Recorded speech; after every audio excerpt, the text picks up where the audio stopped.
नमस्कार साथियों, स्वागत है आप सभी का एक बार फिर से SRM ड्राइवर ट्रेनिंग कैंप में। दोस्तों, आज हम उस मुद्दे पे बात करने वाले हैं, उस मुद्दे को सॉल्व करने वाले हैं जिसके कारण मैक्सिमम स्टूडेंट्स घर बैठे इंटरव्यू की तैयारी नहीं कर पा रहे थे, खुद से इंटरव्यू की तैयारी नहीं कर पा रहे थे।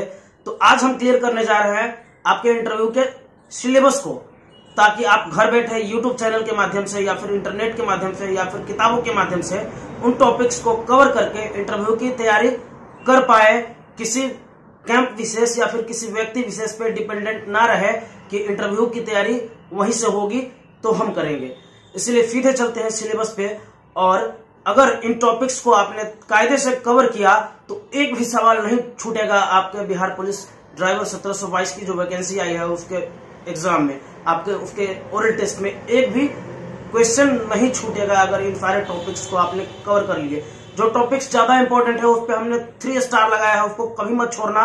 उसके बाद जो उससे थोड़ा कम इंपॉर्टेंट है उसको हमने 2 स्टार लगाया है, और जो टॉपिक उससे भी कम इंपॉर्टेंट है उसको मैंने सिंगल स्टार लगाया है। वैसे तो सारे टॉपिक्स इंपॉर्टेंट है, लेकिन 3, 2 और सिंगल स्टार लगा करके हमने कैटेगराइज किया है कि जो 3 वाला उसको सबसे ज्यादा फोकस करना है, रेडी कर लेना है। 3 वाला के बाद अगर 2 वाला हो तो पॉसिबल हो तो रेडी कर लेना, और उसके बाद अगर सिंगल स्टार वाला पॉसिबल हो तो रेडी कर लेना। तो सीधे चलते हैं टॉपिक पे। और सबसे पहले जो हमारा सेक्शन है, एक सेक्शन है ट्रैफिक साइंस एंड सिंबल्स का। ट्रैफिक साइंस एंड सिंबल्स का जो सेक्शन है उसको देख लेते हैं पहले। उसको सेक्शन ए में हमने रखा है, उसको हमने सेक्शन ए में कैटेगराइज किया है। और उसमें क्या क्या आप लोगों को देखना है सबसे पहले उसको देखते हैं। सबसे पहली चीज जो आपको देखनी है वो है ट्रैफिक साइंस एंड सिंबल्स 3 तरह के होते हैं। एक मैंडेटरी साइंस जिसको आदेशात्मक चिन्ह कहते हैं, दूसरा क्वेश्चनरी साइंस जिसको सचेतक चिन्ह कहते हैं, तीसरा इंफॉर्मेटरी साइंस जिसको सूचनात्मक चिन्ह कहते हैं। इसके अलावा ट्रैफिक लाइट्स जो होते हैं जैसे लाल, हरा, पीला, ये सब जो होते हैं, ट्रैफिक लाइट्स की भी जानकारी आपको ले लेनी है। उसके बाद ट्रैफिक पुलिस के जो हैंड्स के जो सिग्नल होते हैं, हाथ पे जो सिग्नल आते हैं, उसकी भी जानकारी आपको लेनी है। उसके अलावा रोड्स पे आप लोग देखते होंगे कि अलग अलग कलर के माइलस्टोन्स का इस्तेमाल होता है। वो जो पत्थर लगे होते हैं साइड में जिसपे किलोमीटर वगैरह लिखा होता है, जगह का नाम लिखा होता है, उसके कलर के हिसाब से उसके कलर की जानकारी भी ले लेनी है आपको। उससे भी क्वेश्चन 1-2 पूछे जा सकते हैं या फिर नहीं भी पूछे जा सकते हैं, लेकिन इसको रेडी कर लेना है। उसके बाद ड्राइविंग के दौरान एक ड्राइवर के द्वारा जो हाथ का सिग्नल यूज किया जाता है, हाथ से जो इशारा किया जाता है, उसके बारे में भी हमको जानकारी रखनी चाहिए। और उसके अलावा आपने देखा होगा कि सड़क पर अलग अलग तरह की पट्टियां लगी होती है, और इन पट्टियों का भी अपना अपना एक अर्थ होता है, इसलिए इन पट्टियों की भी जानकारी ले लेनी है आपको। इससे भी हो सकता है कि क्वेश्चन पूछ दिया जाए। अब इसके अलावा कुछ अलग पोर्शन, ये तो हो गए इंपॉर्टेंट बातें जिसपे फोकस करना ही करना है। इसके अलावा कुछ एक्स्ट्रा टॉपिक्स भी है जिसको आपको कवर कर ले तो ज्यादा फायदे में रहेंगे, ज्यादा सेफ रहेंगे। उन टॉपिक्स को देखते हैं। पहला टॉपिक है उसमें गाड़ी से संबंधित आवश्यक कागजात, मतलब गाड़ी लेकर जब चलते हैं हम रोड पे तो क्या क्या डॉक्यूमेंट्स जरूरी है, वो सारे डॉक्यूमेंट्स की जानकारी हमको होनी चाहिए। ड्राइविंग लाइसेंस से संबंधित जानकारी होनी चाहिए। उसके बाद गाड़ी के जो नंबर प्लेट्स होते हैं, नंबर प्लेट के अलग अलग कलर होते हैं और सबका अलग अलग अर्थ होता है, उसकी जानकारी हमको रहनी चाहिए। उसके बाद गाड़ी का कैटेगराइजेशन हुआ है M सीरीज और N सीरीज व्हीकल में, इसको जान लेना है। इसका सीधा कनेक्शन रिफ्लेक्टर से है, और इसलिए अगला टॉपिक जो है हमारा वही है रिफ्लेक्टर से संबंधित नियम, रिफ्लेक्टर से संबंधित नियम। उसके बाद आपको देख लेना है मोटरयान के जो अधिनियम है, मोटरयान अधिनियम की कुछ महत्वपूर्ण धाराओं को भी देख लेना है। और उसके बाद मोटरयान अधिनियम में 2019 में जो संशोधन हुआ है उन मुद्दों को भी देख लेना है, क्योंकि ये अभी लेटेस्ट न्यूज है, ये अभी लेटेस्ट टॉपिक है, इसलिए इससे क्वेश्चन पूछे जाने का मैक्सिमम चांस बनता है। उसके बाद इसके अलावा कुछ चीजें हैं, जैसे एक कुशल ड्राइवर होने के लिए क्या क्या गुण होने चाहिए, इस चीज की भी जानकारी होनी चाहिए हमको। इसके अलावा गाड़ी शुरू करने से पहले, अर्थात गाड़ी चालू करने से पहले, गाड़ी से संबंधित अलग अलग तरह का चेकलिस्ट, एक ड्राइवर को क्या क्या चीज चेक कर लेनी चाहिए पहले, क्या क्या चीज देख लेनी चाहिए गाड़ी चालू करने से पहले, उसकी भी जानकारी होनी चाहिए।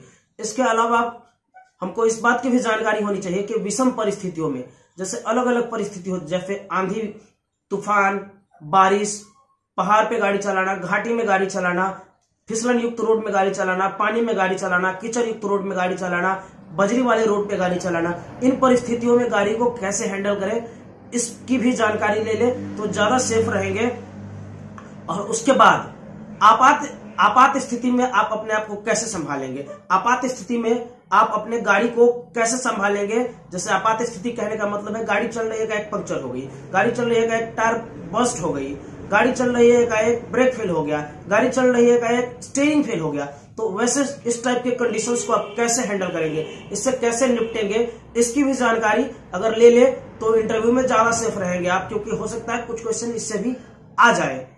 उसके बाद ड्राइविंग से संबंधित कुछ महत्वपूर्ण सिद्धांत होते हैं। ड्राइविंग से संबंधित कुछ सिद्धांत होते हैं कि गाड़ी के अगर आप किसी गाड़ी के पीछे चल रहे हैं तो उससे पीछे क्या होता है, स्टीयरिंग को पकड़ने से संबंधित सिद्धांत होते हैं, और भी कई सारे सिद्धांत होते हैं। तो छोटे मोटे सिद्धांत होते हैं गाड़ी से संबंधित, उसको भी देख लिया जाए। इन टॉपिक्स को अगर आपने कवर किया तो यहाँ पे 20 मार्क्स आपका कहीं नहीं जाना है, यहाँ पे 20 मार्क्स आपका कहीं नहीं जाना है आराम से। हालांकि ऊपर सेक्शन ए में जो traffic science and symbols, mandatory, questionnaire और इंफॉर्मेटरी, ये 3 साइन आप कवर करते हैं तो लगभग 20 नंबर के करीब होते हैं। और इन टॉपिक्स को अगर कवर कर लेते हैं साथ में इनके साथ तो 20 नंबर डेफिनेटली कोई नहीं रोकने वाला है आपका। अब बात करने वाले हम लोग गाड़ी के अलग अलग पार्ट्स के बारे में और उसके मेंटेनेंस के बारे में, क्योंकि क्वेश्चंस वहां से भी आने वाले हैं। इसको हमने सेक्शन बी में कैटेगराइज किया है, सेक्शन बी में कैटेगराइज किया है। तो चलिए सीधे चलते हैं। सबसे पहले जो आपको देखना है वो देखना है कि वाहन कितने प्रकार के होते हैं, वाहन क्या होता है और वाहन कितने प्रकार के होते हैं। सबसे पहले इस बात की जानकारी ले लेनी है। उसके बाद एक गाड़ी के आपको 2 मॉडल की गाड़ी चलानी है वहां पे, और 2 मॉडल की गाड़ियों से क्वेश्चन पूछे जाएंगे। एक जीप मॉडल गाड़ी, दूसरी कार मॉडल गाड़ी।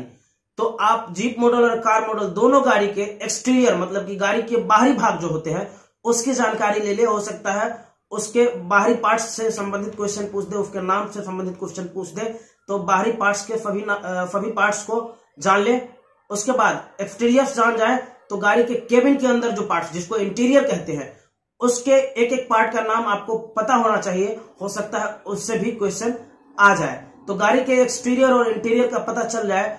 उसके बाद गाड़ी के डैशबोर्ड पे जो जितनी चीजें लगी होती है, गाड़ी के डैशबोर्ड पे जितनी चीजें लगी होती है वो सभी चीजों की जानकारी आपको होनी चाहिए।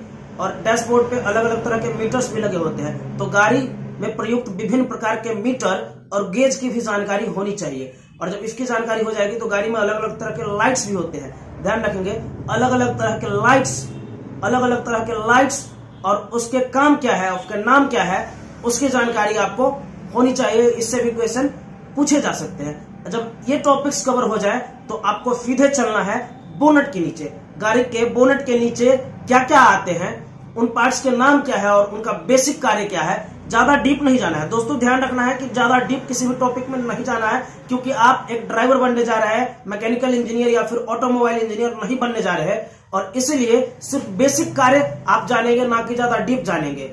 और बोनट के नीचे जितने भी पार्ट्स है उसकी जानकारी अगर मिल जाए, उनके नाम और सिर्फ बेसिक कार्य अगर पता हो जाए तो सीधे चलना है आपको गाड़ी के इंजन के पार्ट्स के बारे में। गाड़ी के इंजन के जो पार्ट्स होते हैं, मेन पार्ट्स होते हैं, उसका नाम आपको याद कर लेना है और बेसिक काम याद कर लेना है, ठीक है। और उसका पोजीशन कहाँ पे होता है, कहाँ पे फिट होता है, वो थोड़ा सा जान लेना है आपको। उसके बाद आपको जान लेना है बेसिक आइडिया एक कि गाड़ी का इंजन कैसे फंक्शन करता है, गाड़ी की इंजन जो पावर प्रोड्यूस करती है वो कैसे करती है, इसका एक बेसिक आइडिया ले लेना है आपको। और जब गाड़ी के इंजन के बारे में आपको पता चल जाए तो चूंकि गाड़ी पावर प्रोड्यूस करने के बाद, गाड़ी का पावर प्रोड्यूस होने के बाद गाड़ी के पहियों तक पावर को पहुंचाना पड़ता है, तो इस सिस्टम को बोलते हैं ट्रांसमिशन सिस्टम। तो आपको ट्रांसमिशन सिस्टम की भी जानकारी होनी चाहिए, आपको ट्रांसमिशन सिस्टम की भी जानकारी होनी चाहिए। मतलब कि गाड़ी के इंजन के द्वारा प्रोड्यूस्ड पावर को गाड़ी के पहियों तक कैसे पहुंचाया जाता है और इसको वहां तक पहुंचाने में किन किन पार्ट्स का योगदान होता है, कौन कौन से पार्ट्स का नाम क्या है और उसका क्या योगदान होता है, उसको भी जानना जरूरी होता है।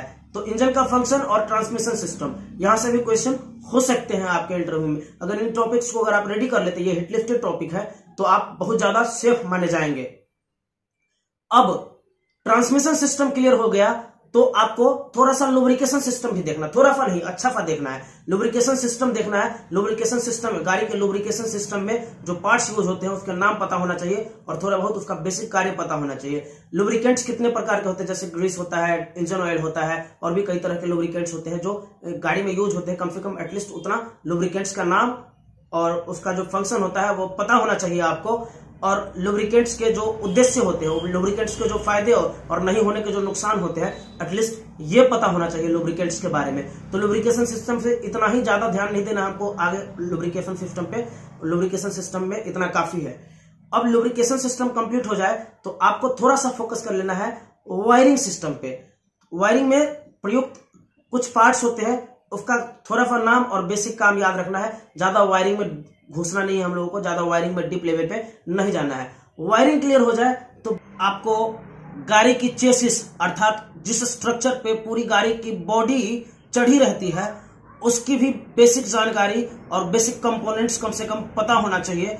उसके अलावा पहिया, गाड़ी के पहिया और उससे संबंधित, उससे लगे हुए जो भी पार्ट्स है उसकी जानकारी भी होनी चाहिए आपको।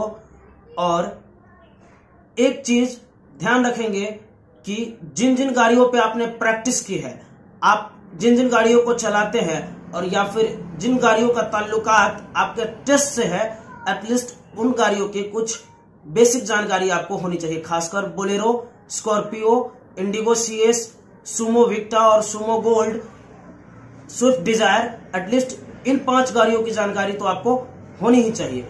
एटलीस्ट इन 5-6 गाड़ियों की जानकारी आप ले लें। क्लियर हो जाए तो ब्रेकिंग सिस्टम पे थोड़ा सा ध्यान दे देना है, थोड़ा सा ब्रेकिंग सिस्टम को भी देख लेना। ब्रेकिंग सिस्टम में जो पार्ट्स यूज होते हैं उसके नाम और बेसिक कार्य, बस यही देख लेना। और कैसे ब्रेकिंग सिस्टम काम करता है, अगर पॉसिबल हो तो ये भी देख लेना। हालांकि नहीं भी देखेंगे तो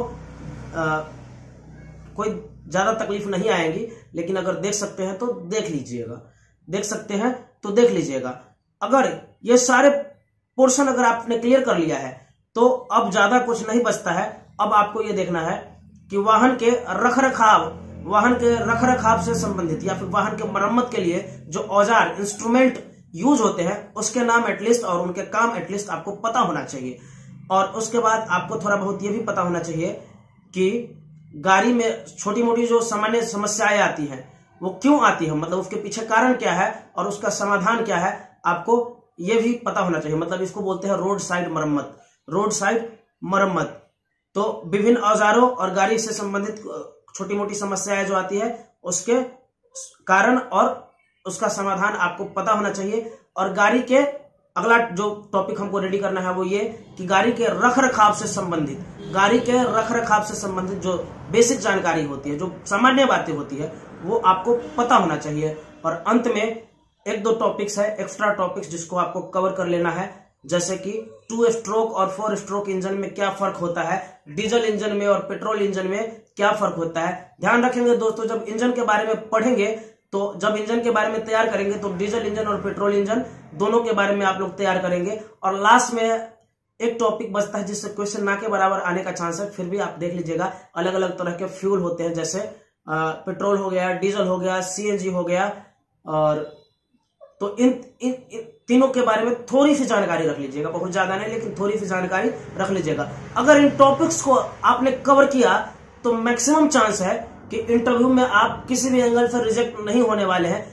हो सकता है कि कुछ एक आध टॉपिक छूट गया हो, अदरवाइज मैक्सिमम टॉपिक्स को हमने कवर करने की कोशिश की है, मैक्सिमम टॉपिक्स को हमने कवर करने की कोशिश की है। अब आप चाहो तो यूट्यूब के माध्यम से या फिर इंटरनेट पे गूगल के माध्यम से या फिर किसी अन्य माध्यम से आप चाहो तो घर बैठे इंटरव्यू का कंटेंट रेडी करो अपने लिए। इतनी सहूलियत हमने आपको प्रदान कर दी है कि आपको टॉपिक से अवगत करा दिया है। अब आप खुद से कर लो, बाकी कुछ टॉपिक्स को हम भी कवर करेंगे। हमारी कोशिश रहेगी कि मैक्सिमम टॉपिक्स को या फिर लगभग सभी टॉपिक्स को अपने YouTube चैनल पे कवर कर दे। धन्यवाद, जय हिंद।